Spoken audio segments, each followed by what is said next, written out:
Calle Cromwell, Gloucester, Inglaterra. Una casa normal en una calle corriente. En el número 25 vivían un albañil y su esposa, con muchos hijos y hasta los topes de inquilinos. Lo único que diferenciaba al número 25 de los otros era la cantidad de gente que entraba y salía. A Fred West le gustaba estar acompañado. También le gustaba mutilar, abusar y asesinar. Pero ¿este hombre aparentemente normal se vio obligado a matar al menos a 12 mujeres y niños o era Fred West un asesino nato?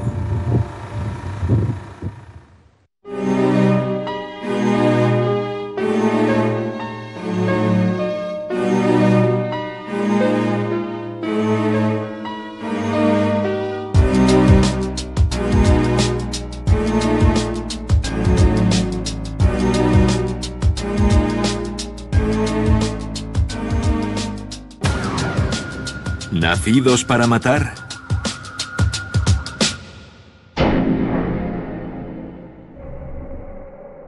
Richard Ferguson, fiscal en el juicio de Rosemary West, describió a Fred West como un hombre que carecía de compasión, consumido por la lujuria, un asesino sádico y alguien que decidió no pertenecer a la raza humana, la personificación del mal.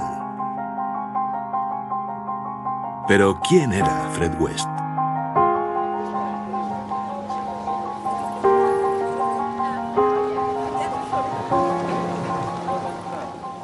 Si te cruzaras con Fred West por la calle, no te fijarías en él.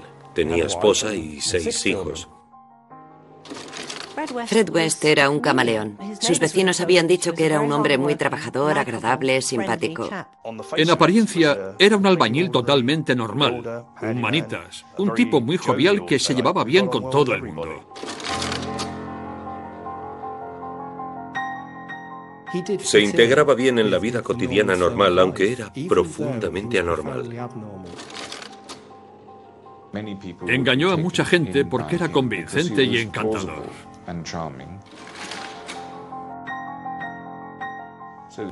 Lo último que se te pasaría por la cabeza es que albergara tanta maldad.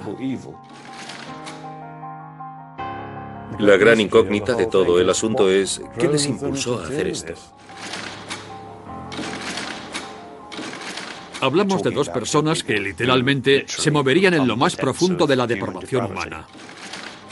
Algunas personas aspiran a convertirse en grandes políticos, a triunfar en el mundo del arte. Él aspiraba a triunfar como homicida sexual sádico.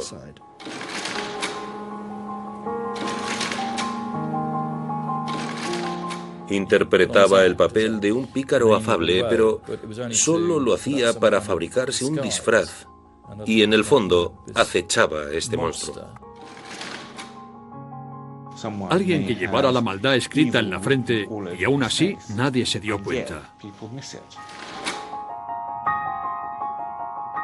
La perversidad de Fred West le pasó desapercibida a mucha gente.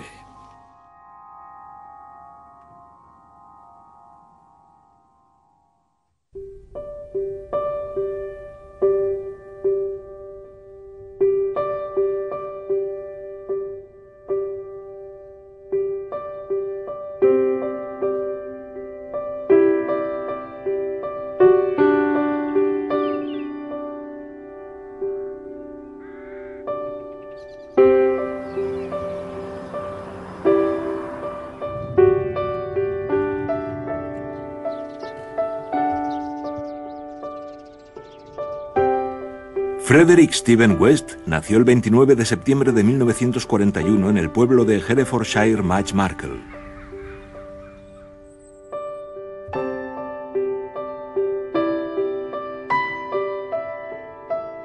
Una pequeña comunidad agrícola aislada de la vida metropolitana, este idílico paraje rural sería donde se crió el joven West.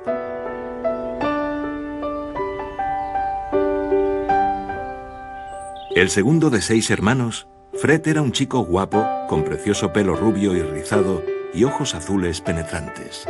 Pero, ¿cómo este chico de ojos azules se convirtió en uno de los asesinos en serie más sanguinarios y abyectos de la historia?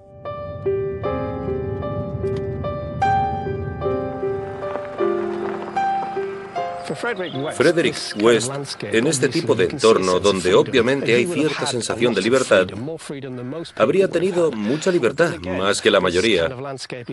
Pero además, este tipo de entorno también es muy salvaje y lleva implícitas actividades como matar conejos a garrotazos, ver a su madre matar ratas a tiros, esta clase de ambiente físico y en cierta forma muy violento. Es casi seguro que el padre de Fred, Walter, abusaba de niños y no le daba vergüenza ni se arrepentía de dicho comportamiento.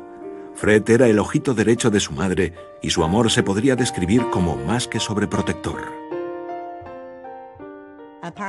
Al parecer, durante años habrían intercambiado cierto tipo de juegos sexuales y en cuanto él pudo hacer algo más que eso, ella lo inició. También su padre abusó de él. Era una familia en la que el incesto se consideraba algo bastante normal. Se inició en el sexo desde muy temprana edad y el sexo se convirtió en una de sus motivaciones más importantes.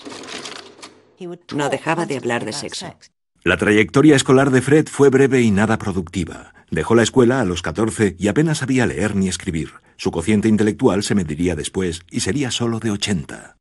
Ahí el problema radica en que se cierran muchas puertas, y las que se le abrieron a Fred, a su carácter trabajador y a sus rasgos de un probable déficit de atención con hiperactividad, se canalizarían hacia cosas como perseguir a las chicas, pequeños hurtos, comportamientos problemáticos, actos violentos poco graves y otras actividades que desconocemos. Esto le habría convertido en un superviviente, un chaval que vivía de la tierra, burdo, que salía adelante y conseguía lo que podía. Sería como un zorro y no necesitó grandes aptitudes intelectuales para sobrevivir. Lo hizo gracias a su agudeza. Como a muchos jóvenes, a West le fascinaban las motos.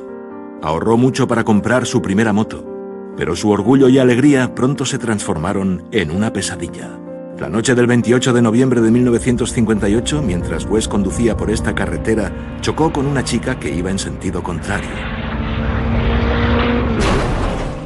Los detalles concretos del accidente son una incógnita, pero West sufrió múltiples heridas, incluida una grave en la cabeza. Estuvo inconsciente en el hospital durante 7 días. Como muchos otros chicos desafortunados, Frederick West heredó ciertas anomalías cerebrales de sus padres que ya tenían problemas. Esto se agravó muchísimo en esta misma carretera. No solo porque su cuerpo sufrió lesiones graves, le quedó una pierna más corta, sino porque la cabeza resultó muy dañada y en consecuencia el cerebro.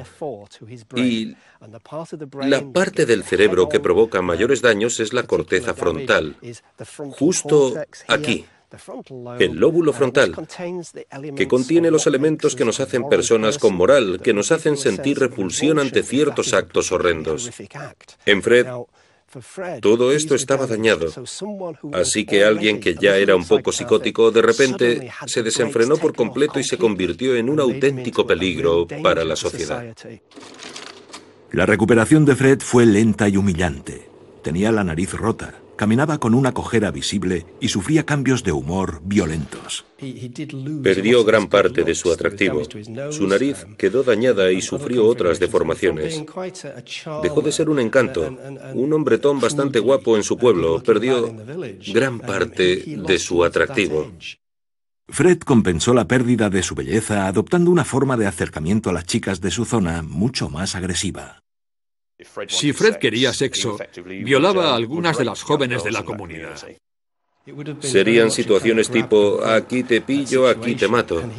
Y claro está, usaba a las chicas para satisfacer el único placer que en realidad existió en la vida de Fred, y ese eran el sexo y el control. Una chica que Fred no pudo controlar fue Catherine Costello, más conocida como Rina. Era una prostituta de 16 años que se había trasladado a Gloucester desde su Glasgow natal. Fred se casó con Rina, pese a estar embarazada de 5 meses del hijo de otro.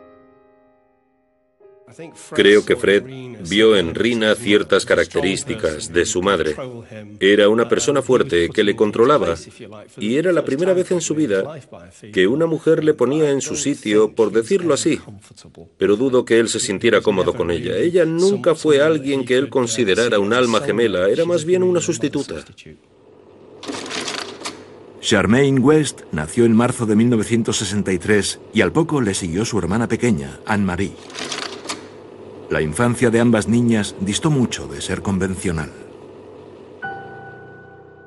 Rina y él tuvieron una vida en común muy poco estable. A veces estaban juntos, a veces no. A veces él tenía a ambas hijas, a veces las niñas estaban en acogida temporal. De vez en cuando, Rina se llevaba a las niñas. Casi siempre, si no estaban en acogida, estaban con Fred. Y este encontró una sucesión de jóvenes que las cuidaran. Fue una vida muy inestable y extraña. Esta relación turbulenta acabó alcanzando su punto álgido en 1965. Rina temía por su seguridad y volvió a Escocia. A Fred no le importó dejarla marchar, no así a las niñas, y él ya había encontrado a Anne McFall, de 16 años, para que fuera su niñera. Fred siempre dijo que Anne McFall, según sus palabras, fue el amor de su vida.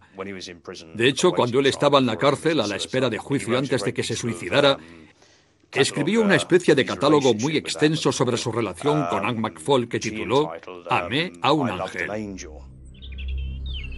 Pero el ángel caería pronto, cuando se quedó embarazada del hijo de West. Se convirtió en un auténtico problema para Fred, un obstáculo del que tenía que librarse.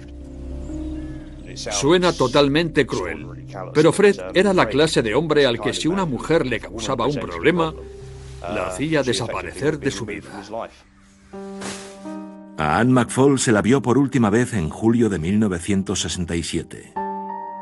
Fred West debía de pensar que la gente era de usar y tirar, porque para él los demás eran un instrumento que usar.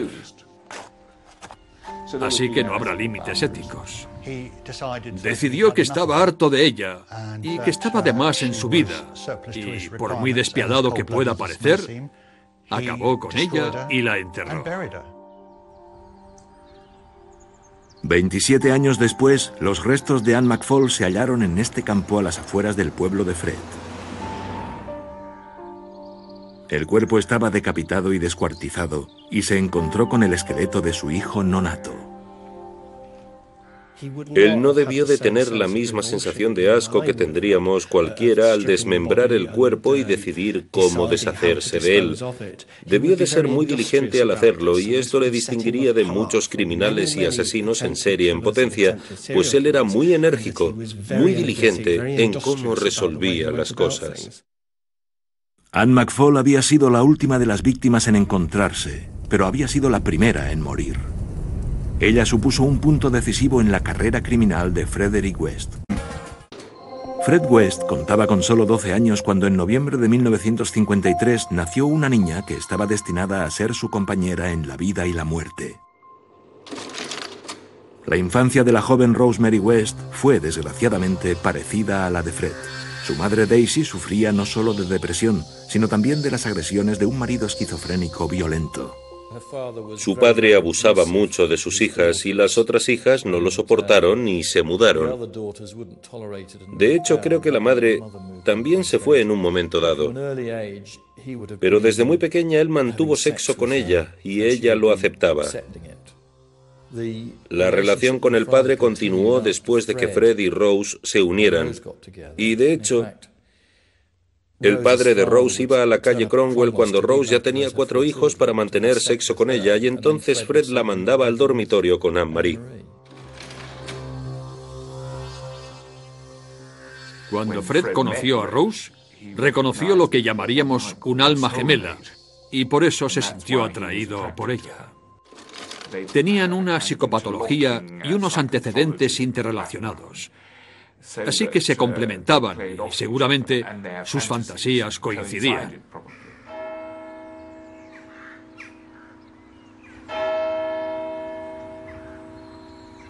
Fred y Rose se conocieron en la tranquila localidad de Bishop's Cliff, Gloucestershire, Inglaterra. Pese a la diferencia de edad, enseguida iniciaron una relación y poco antes de cumplir los 17, Rose vivía con Fred y sus 2 hijas, Charmaine y Anne-Marie, en su nueva casa de la calle Midland número 25, Gloucester. Que ambos se entendieran sexualmente casi desde el principio, seguramente le salvó la vida a Rose. Al principio creo que podría haberse convertido en otra víctima.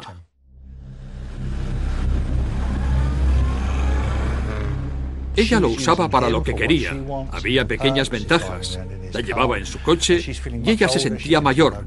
Se lo contaba a sus compañeras. Alardeaba de tener novio y no dejaba de aprender con Fred, que deseaba enseñarle y disfrutar al máximo.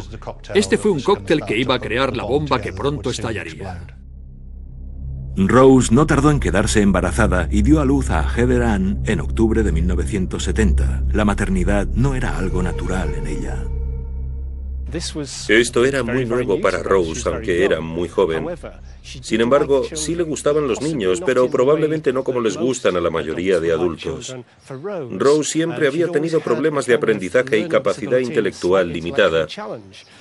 Le resultaba mucho más fácil relacionarse con niños pequeños, no le gustaba sentirse desafiada, de modo que trataría a los niños más bien como muñecos, juguetes. En cierto modo los deshumanizaba. Recuerdo que le pregunté si había dado el pecho alguna vez y me dijo, ni hablar. Las tetas son para follar, no para dar el pecho a los niños. Esto me hizo pensar que la leche materna era algo totalmente ajeno a Rose. Rose les imponía una disciplina muy férrea a los niños West. Su educación era muy rigurosa.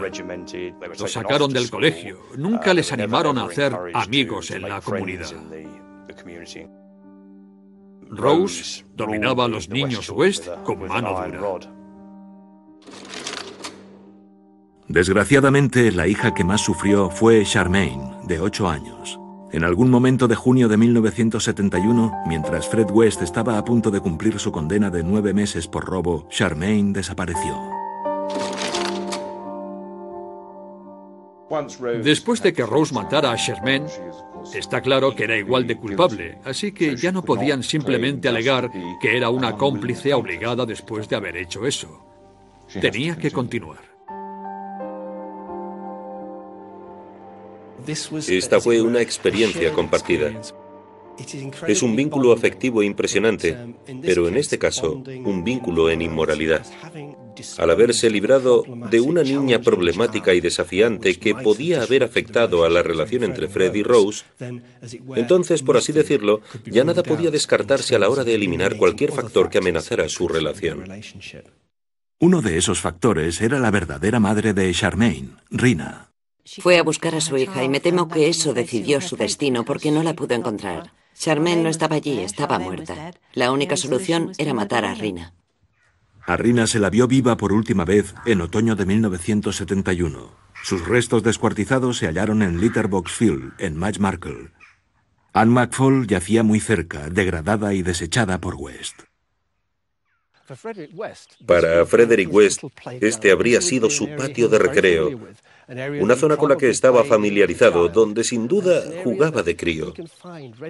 Es un área que podía encontrar fácilmente, ofrecía ventajas prácticas. Tiene un árbol, una señal, y puede encontrarse fácilmente. Eso querría él porque quería poder controlar esos cadáveres. Aunque no estuvieran vivas, quería tener acceso, sentir que formaba parte de esta zona y que ellas eran parte de esta zona. Este era su cementerio privado. Con Rina fuera de circulación, Fred podía casarse, y él y Rose consolidaron su relación homicida en enero de 1972.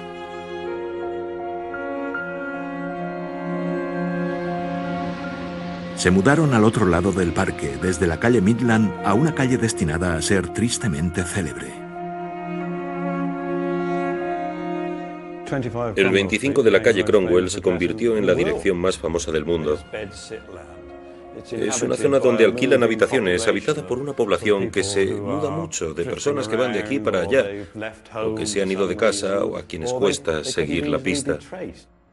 Y esa fue una de las razones por las que Fred pasó desapercibido tantos años.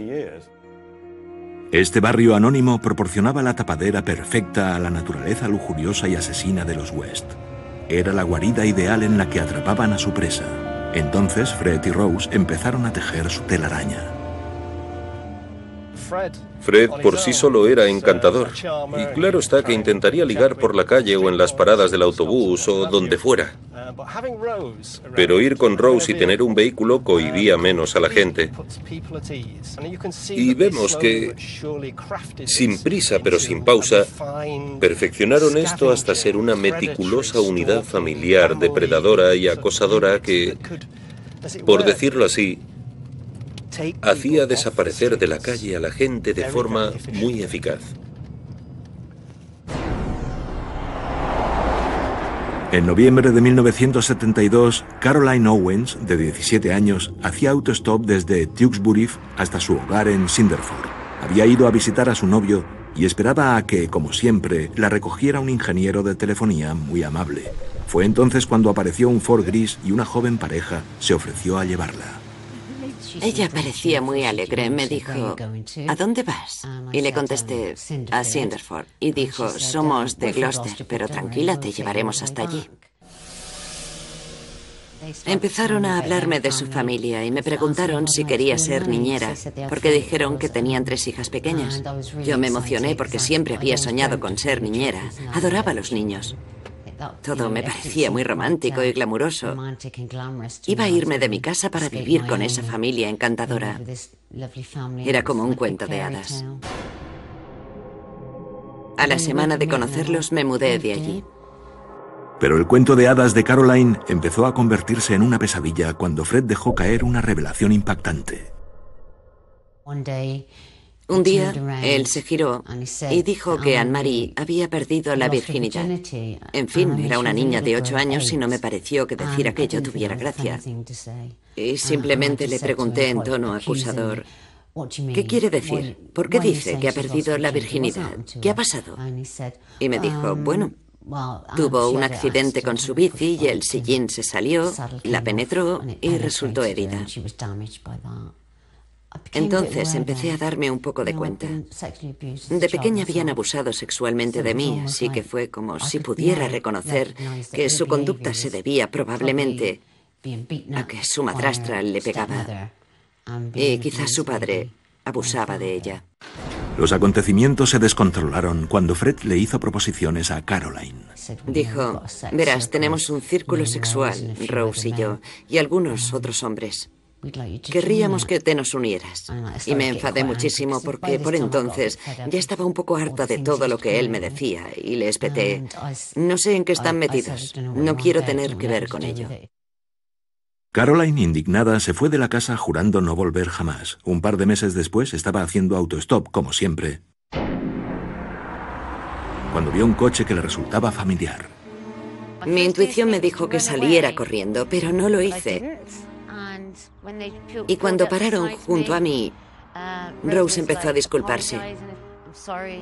Siento que te fueras, las niñas te echan de menos. ¿Te llevamos a casa? Y aunque yo no quería, pensé que no podía ser maleducada y me subí al coche. Todo fue muy bien mientras atravesamos Gloucester. Hablaban de que las niñas me habían echado de menos. Era ese tipo de conversación. Y en cuanto salimos de Gloucester, hacia donde yo vivía, Fred me dijo, ¿has practicado sexo hoy, Caroline? Y le dije que no, y que no empezara con ese tipo de comentarios otra vez. Y él dijo, venga Rose, mira a ver si está mojada. Y entonces ella me metió la mano en la entrepierna. Empezamos a forcejear. A unos 3 kilómetros a las afueras de Gloucester, pasada la rotonda, Fred paró el coche en el arcén y ayudó a Rose. Se volvió en su asiento y me golpeó en un lado de la cabeza hasta dejarme inconsciente. Cuando me desperté, Fred tenía la puerta abierta, estaba de rodillas. Ya me había atado las manos a la espalda con mi bufanda y me estaba poniendo cinta aislante alrededor de la cara a modo de mordaza. Dieron la vuelta con el coche, giraron en la rotonda y me llevaron a la calle Cromwell. Finalmente llegaron a la casa. Caroline seguía atada y amordazada y la llevaron a un dormitorio. Durante las siguientes 12 horas me golpearon. Parecía que me hicieran un examen médico. Era algo así. Hablaban de mis genitales y todo eso como si fueran médicos. Cosas como: esto es un poco extraño y esto y lo otro. Pensé que iban a sacar un cuchillo y que empezarían a rajarme, y yo estaba completamente aterrada. Pero él se quitó el cinturón de sus vaqueros, lo dobló y empezó a azotarme entre las piernas con el cinturón. Después, ella empezó a hacerme algo sexual mientras él miraba, y luego ella le invitó a participar. Y ella me hacía algo y a la vez él tenía sexo con ella por detrás. Si le soy sincera, en ese momento habría preferido estar muerta. Tras una noche de abusos atroces, Caroline, aterrorizada, se quedó a solas con Fred. Pensé que se limitaría a bajarme al sótano, pero obviamente él tenía otros planes. Me violó y después se echó a llorar. Me dijo: oye, si me prometes que no le dirás a ella que te he tocado, dijo, y vuelves a vivir aquí, te soltaré. Y claro está, teniendo en cuenta que yo pensaba que me iba a llevar al sótano, me sentí aliviada y le dije: sí, de acuerdo, lo haré. Sorprendentemente, Caroline pudo escapar y acudió directamente a la policía, pero para Fred y Rose esto supuso un cambio significativo en el equilibrio de su relación. Que Caroline Owen escapara se debió en gran parte al hecho de que Fred y Rose aún estaban experimentando con la sexualidad. Fred ya había aprendido, o al menos impuesto en la relación, algo que ya había aprendido con su madre. La idea de que estaba bien hacer cosas si la madre lo aprobaba, pero al margen de lo que ella aprobara, había que probar y salirse con la suya como pudiera y asegurarse de que no lo descubría. Eso mismo se aplicaba a Rose. Rose establecía lo que ocurría en las aventuras sexuales de Fred, y por eso la mayoría de actividades sexuales con otra gente se las ocultaba a Rose. Los West se declararon culpables del secuestro y de la agresión sexual a Caroline. Su víctima tenía demasiado miedo para testificar, y a Fred y Rose no se les acusó de violación. Se le multó por 25 libras a cada uno y les dejaron libres. Esas multas de 25 libras fueron un mensaje claro. Aunque tengas un desliz y cometas un error, en realidad no vas a pagar el pato por lo que has hecho. Para ellos, eso significó que con tal de que se aseguraran de hacerlo bien, seguramente nunca les cogerían, y eso básicamente determinó el destino de las futuras víctimas. Para entonces ya estaban enganchados a eso. Era una droga, y cuanta más tomas, más necesitas. Tomaron una decisión espeluznante. Si volvemos a hacerlo, no dejaremos que nadie escape, pues acudirá la policía y volverán. Fred ya sabía cómo librarse de cadáveres, pues ya lo había hecho antes. Tras aprender una valiosa lección, en el futuro eligieron con cuidado a sus víctimas. Fred West debió de darse cuenta de que hay mucha gente por ahí a la que nadie echaría de menos. Usaron las mismas técnicas que ciertos grupos religiosos que van por ahí en busca de personas vulnerables. Se les daba muy bien dar con el tipo de chica que entraría en una categoría que solemos denominar con la expresión menos que muertos. Es decir, alguien que si fuera asesinado o desapareciera, pocos echarían de menos, no se notaría mucho, y la policía se molestaría mucho menos que con una persona normal, como prostitutas, chicas fugadas, chicas con dudosa reputación, que no tenían vínculos, familiares muy fuertes, etc. Después de que Fred y Rose habían seleccionado a su víctima, se la llevaban a la calle Cromwell y la metían en el sótano. Lo que sucedía en el sótano, en la cámara de los horrores, por así decirlo, solo se puede intuir, pero por objetos y trastos que había allí está claro que tuvo lugar todo tipo de tortura sexual y agresiones. Las víctimas estarían desnudas y se las debía de colgar durante periodos largos de tiempo, padeciendo un dolor horrendo.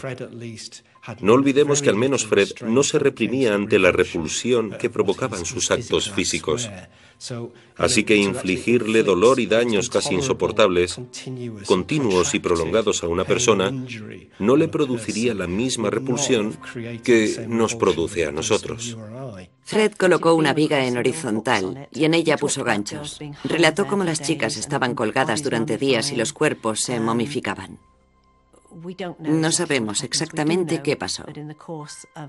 Sí sabemos que con el tiempo las chicas eran asesinadas, descuartizaban sus cadáveres y las enterraban. Y después, cuando habían llenado el sótano de chicas, cementó el suelo y convirtió el sótano en el dormitorio de sus hijos. Fred y Rose West habían perfeccionado su método de actuación y durante los siguientes 14 años secuestrarían, violarían, torturarían y asesinarían a su antojo. Pero cada asesinato les obligaba a traspasar los límites del comportamiento sadosexual cada vez más. Ella tenía que ser agresiva, controlar la situación.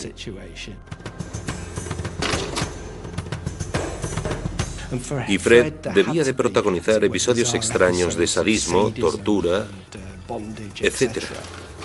Siempre querían algo más. Querían gritar un poco más. Querían hacer cortes más profundos. Querían saber qué causaba más dolor. Y que las ataran, amordazaran, pincharan, apuñalaran, les cortaran y golpearan y abusaran sexualmente de ellas, aunque ni siquiera fueran conscientes de lo que les hacían gran parte del tiempo con estos dos monstruos bromeando y riéndose. Fue una experiencia tan aterradora que sobrepasa la comprensión humana. Fred y Rose se estaban adentrando en una depravación tan profunda que era muy posible que uno de ellos acabara siendo la siguiente víctima. Creo que debía de haber un elemento de competitividad entre ellos que fue forjándose al pensar: el otro me puede matar, así que corro un riesgo. De modo que debo demostrar que soy fuerte, tan sádico, tan duro y tan capaz de matar como la otra persona. Si no, quizás sea yo la siguiente víctima en vez de ser el agresor.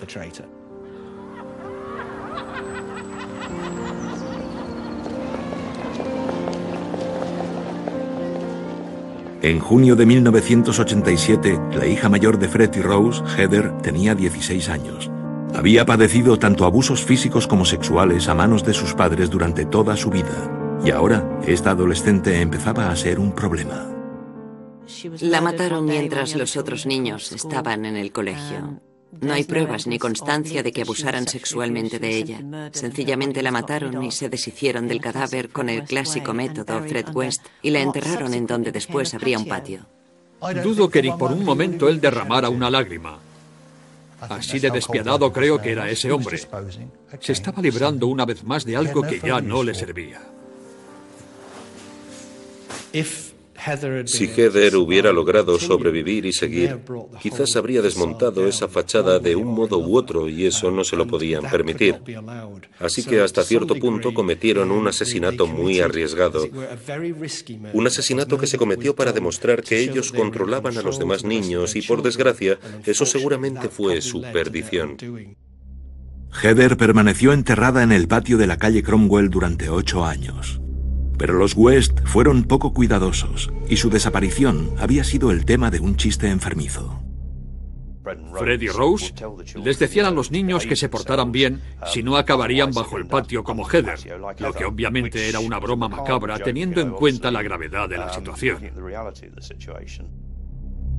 Los continuos rumores sobre Heather llegaron a oídos de una policía de la zona.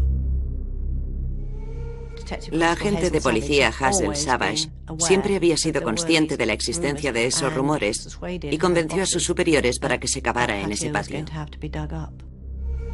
La mañana del 24 de febrero de 1994, un grupo de búsqueda de la policía llamó a la puerta del 25 de la calle Cromwell y puso en marcha una investigación que impactaría al mundo. La carrera criminal de Fred West iba a llegar a su fin. Cuando la policía empezó a excavar en el patio trasero del 25 de la calle Cromwell, no podían imaginar lo que iban a encontrar. La hija de Fred y Rose West, Heather, Estaba desaparecida desde 1987 y ella era el centro de su búsqueda. Cuando desenterraron el hueso de una pierna de mujer, creyeron haber encontrado lo que buscaban. Pero le tocó al patólogo Bernard Knight darle la noticia al superintendente John Bennett de que quizás hubiera más de un cadáver bajo el patio. Todavía recuerdo la cara de John Bennett cuando me acerqué a esa fosa en el jardín y le miré y dije, hay más de una o ella tenía 3 piernas, porque había 2 huesos más de piernas. Creo que Patidifuso definiría el rostro de John bastante bien en ese instante, pues, como digo, esperaban encontrar a Heather, y creo que había 3 cadáveres en el patio trasero y unos 6 en la casa. Detuvieron a Fred West. Pese a las contundentes pruebas contra él, parecía sorprendentemente impasible. Este hombre de 54 años tenía una larga trayectoria. Salió impune toda su vida. Su mentalidad era la de, me han pillado, pero ¿qué más da ya? Se lo creía, pero no del todo. No se daba cuenta de la gravedad de lo que pasó, y seguramente tardó semanas en caer en la cuenta. Seguramente intentó ir a recoger su abrigo alguna vez pensando que se iba a ir a casa en pocos días porque, en fin, las han encontrado, pero no tiene tanta importancia. De modo que estaba entrando en un estado de delirio muy grave en el que no creía que aquello fuera tan relevante. Pese a la ambivalencia de West ante sus crímenes, él sabía que el juego había acabado. Se ofreció a indicarle a la policía dónde excavar. Volvió a la casa y señaló varios sitios donde la policía podía cavar en el jardín, pero nunca admitió que hubiera 6 cadáveres más debajo de la casa. Y se dijo que Fred no quiso indicarlo porque estaba muy orgulloso de su casa, de cómo la había construido y había integrado varios elementos interesantes.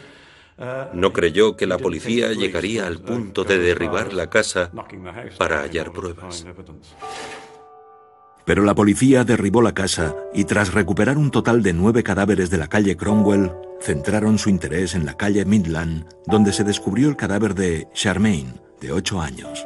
Una ardua búsqueda más amplia de los 2 campos en Match Markle costaría varios meses, pero reveló los restos de Rina Costello y Anne McFall. Después, la policía se enfrentó a la angustiosa tarea de identificar a las víctimas. El profesor Bernard Knight hizo un descubrimiento asombroso. Los esqueletos estaban incompletos. Faltaban muchos huesos de la mano y de los dedos del pie, pero rara vez se encuentran todos los huesos y se desentierra un esqueleto. Un aspecto siniestro es que aparecieron 2 bebés, 2 fetos, y sus huesecillos estaban allí, la mayoría, incluso los de las costillas, del tamaño de una cerilla, pero faltaban huesos mayores de los adultos, faltaba un omóplato. Cuesta un poco imaginar, habiendo obtenido un pequeño hueso fetal, a dónde fue a parar ese omóplato. Claro que el aspecto sensacionalista o la explicación sería que se los quedaron como un fetiche, e incluso se habló de canibalismo. Pero creo que eso es mera especulación. Pero sí faltaban muchos huesos. Puede que tuviera alguna idea extraña y paranoide y que al principio quizás cortara los cadáveres para reducirlos, quitando los dedos de manos y pies por si se les identificaba. Podría haber sido un estado paranoico supersticioso. Tenía que conservar esos pequeños objetos cerca de él para saber que él estaba a salvo, que tenía cierto control sobre esas víctimas muertas. Debió de convertirse en algo muy habitual. Es bien sabido que los asesinos psicópatas guardan trofeos de sus víctimas. Tal vez guardara 1 o 2 huesos, como recuerdo, para poder conservar su obra con él. El 30 de junio de 1994, Fred y Rose West comparecieron ante la Corte de Magistrados de Gloucester acusados de 9 asesinatos. Habían pasado 4 meses desde que la policía empezara a excavar. Sus víctimas ya se habían identificado como Linda Goff, Lucy Partington, Carol Cooper, Juanita Mott, Shirley Hubbard, Therese Siegenthaler, Alison Chambers, Shirley Ann Robinson y Heather West. A Fred también le acusaron de 2 asesinatos más, el de su primera esposa, Catherine Costello, y el de su hijastra, Charmaine West. Anne McFall, la primera víctima de Fred, aún tenía que ser identificada. Esta fue la primera vez que Fred y Rose se veían después de su detención. Fred se quedó destrozado cuando Rose lo rechazó en el tribunal. Debía de estar angustiado. Ya no tenía confianza, estaba demacrado. Había perdido esa actitud segura y jovial y apenas le quedaba nada por lo que vivir. 6 meses después, en Año Nuevo de 1995, a la espera de juicio en la cárcel de Winson Green, en Birmingham, Fred West se ahorcó.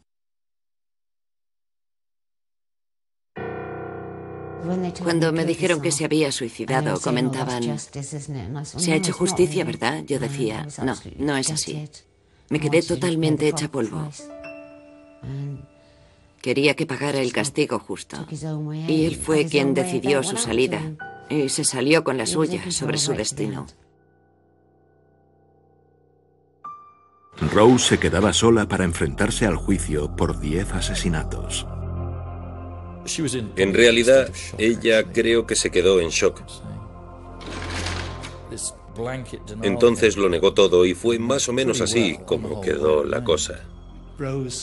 En ese momento Rose solo protegía a una persona, a sí misma, y eso era lo único que le interesaba. Así que poco a poco intentó parecer un miembro útil de la sociedad, potencialmente bueno, que en realidad no era culpable. Aun cuando las pruebas iban en contra suya, negó ser cómplice en todo lo que pasó. Pero el tribunal opinaba de otro modo y la condenaron por 10 asesinatos a cadena perpetua. La investigación ahora está cerrada, pero la policía ha encontrado a todas las víctimas. Según los rumores, hay muchos más cadáveres. Tenemos que contemplar la tenebrosa trayectoria de la vida de Fred y su carrera criminal, por decirlo así. Hay muchos puntos oscuros que estoy seguro podrían rellenarse con otras pobres desgraciadas que han desaparecido sin que se denunciara o que no se relacionaron con los West. Hubo un niño que supuestamente Fred mató por accidente cuando conducía un camión de helados en Glasgow. Hubo un joven que supuestamente se suicidó no muy lejos de Gloucester, pero en realidad, si se hubiera investigado más a conciencia, les habría interesado hablar con Fred.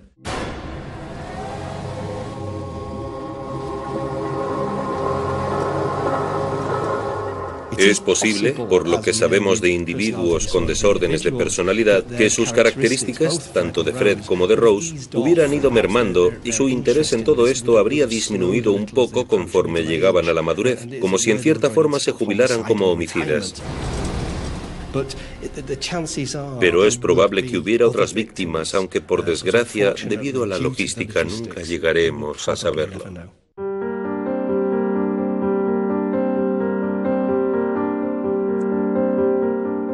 El 25 de la calle Cromwell se demolió en un intento por borrar el recuerdo de las atrocidades de los West.